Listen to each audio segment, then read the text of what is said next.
40 years of campus, hobby clubs, student mentoring, eco-friendly campus. KL, deemed to be university.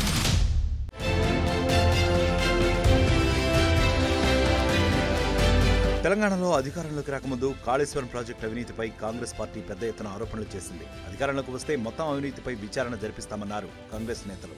అయితే విచారణ విషయంలో ముఖ్యమంత్రి, సంబంధిత మంత్రి ఏకాభిప్రాయంతో లేరన్న వార్తలు గుప్పమంటున్నాయి. దీనిపై సమగ్రంగా లోతుగా విచారణ చేయాలని సీఎం రేవంత్ రెడ్డి పట్టుబడుతూ ఉంటే, మంత్రి మాత్రం కుంగిపోయిన మేడిగడ్డ బ్యారేజ్ వరకే విచారణను పరిమితం చేయాలని అంటున్నారట.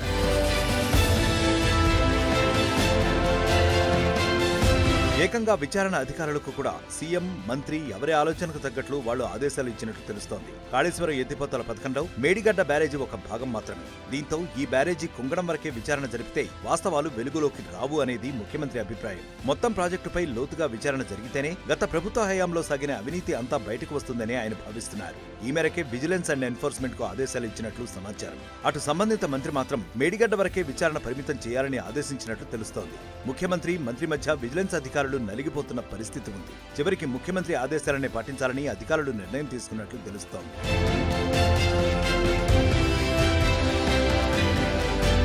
ఉమ్మడి రాష్ట్రంలో బీఆర్ అంబేద్కర్ ప్రాణహిత చేవెళ్ల ఎత్తిపోతల పథకం పేరుతో మొదలైన దానినే తెలంగాణ ఏర్పాటు తర్వాత కాళేశ్వరం ప్రాజెక్టుగా మార్చారు. ప్రాణహిత చేవెళ్ల ప్రాజెక్టు వ్యయం 38,500 కోట్లు.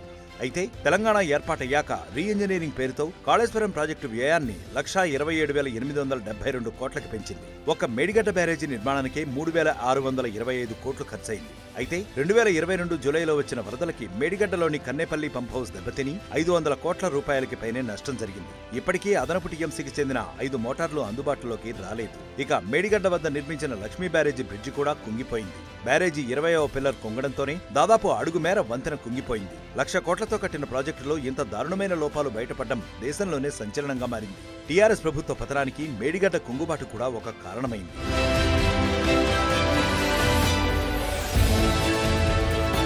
ఈ నేపథ్యంలో కనీసం 4 నెలల పాటు విచారణ జరిగితేనే లోపాలన్నీ బయటపడతాయని ముఖ్యమంత్రి రేవంత్ భావిస్తున్నారు. మంత్రి మాత్రం మేడిగడ్డకే విచారణ పరిమితం చేసి 20 రోజుల్లో నివేదిక ఇవ్వాలి అంటున్నట్లు చెబుతున్నారు. అయితే ఒకవేళ 20 రోజుల్లో నివేదిక ఇచ్చినా తర్వాత సమగ్రంగా విచారణ జరిపించాలని సీఎంఓ వర్గాలు పట్టుబడుతున్నాయి. ఇప్పటికే ఈ ప్రాజెక్టు నిర్మాణ లోపాలపై ఏడాదిన్నరగా విచారణ జరిపిన కాగ్ 2 సార్లు నివేదికలిచ్చింది.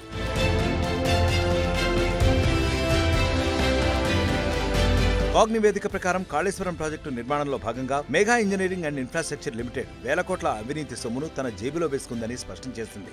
మెగా ఇంజనీరింగ్ కంపెనీకి పంపులు, మోటార్లు, ఇతర పరికరాల కోసం కేవలం 4 ప్యాకేజీల్లోనే ఏకంగా 5,188 కోట్లు అదనంగా ముట్టాయని కాగ్ తెలిపింది. మిగతా 17 ప్యాకేజీల్లో కూడా పనులు జరిగినందువల్ల ఈ అవినీతి సొమ్ము మరింత ఎక్కువగా ఉండే అవకాశం ఉందని పేర్కొంది. అయితే అదంతా వదిలేసి మేడిగడ్డకే పరిమితం కావాలని సంబంధిత మంత్రి పట్టుబడడం అనుమానాలకి తావిస్తోంది.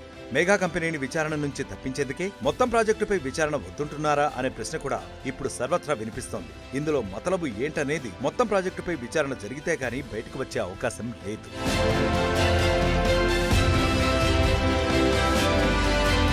మరిన్ని వీడియోస్ కోసం ఛానల్ ని సబ్స్క్రైబ్ చేయండి. లేటెస్ట్ అప్డేట్స్ కోసం వాట్సాప్ ఛానల్ ని ఫాలో చేయండి. అండ్ లింక్ డిస్క్రిప్షన్ లో ఉంది.